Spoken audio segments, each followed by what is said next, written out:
So I started the job about 4 years ago, and at the time, it was a role that was there was a lot of turnover in the role, so there was not that consistency.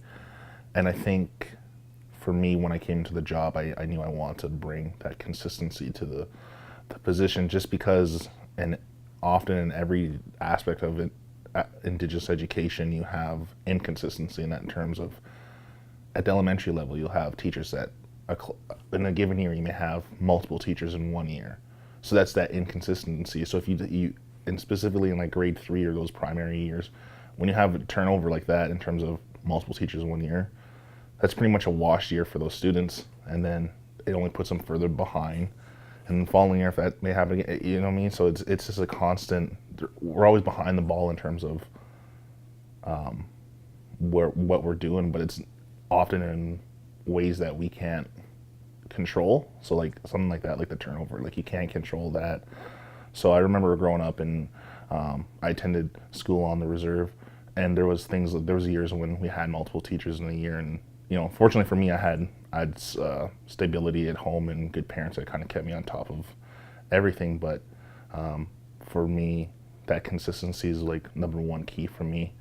And so when I brought that to the table, or when I was starting my role, I knew that I need to be here, and I need to make sure I'm here for a set amount of time, like be extended. Don't look at this as a stepping stone to jump off to some other position. So that was one of the difficulties, is mending those bridges that were burned previously because of the inconsistency. And I think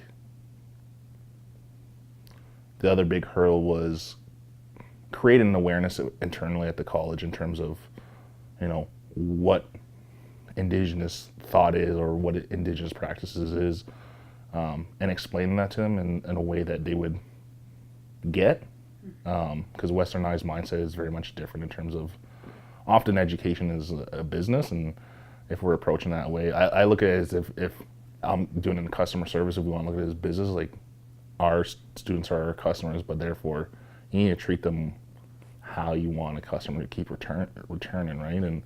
And it is through effort, and it's that consistency too, that always being a presence in community, always being there to show up when you say you're going to show up, or even show up when you weren't expected to show up. And I think that goes a long way. So I'll tell this little story in terms of that.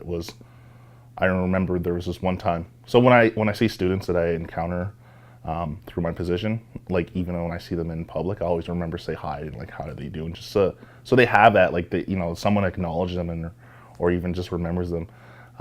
But sometimes it always doesn't work out. This one time I had a student, seen her at the Western Fair, and I said hi to her, and she just like stared at me and then didn't say anything, and just kind of like ignored me. I was like, oh, okay, I guess I'm not that cool anymore. But I was in a class with her, and it was a program I mentored at, and I would show up there for the days we'd mentor, but then in the winter term, when we were less, my role was less busy in terms of being on the road, I would go there more often, and days the mentors weren't supposed to be there. And after that, I think maybe for her, it like opened up to see like, oh, like he's actually putting in effort. He's here when he's not supposed to be here. Like he's genuinely cares about us. And I feel for a lot of our students, that's what they need. They have so many people that come in and out of their lives. It's so fickle that they don't feel like the approach is like, well, what are you doing here? Like, what's in this for you? And so I approach my job as that I'm here for them, and it's not something for me. I'm there for them. So that consistency, and you can see in that story that student went from like, I'm not gonna even acknowledge this guy in public, to like me and her, we still have a good relationship, and she still comes to me for advice and stuff, and that's what I hear. I just want to be here for the students and be that person that can just kind of help them in any way possible.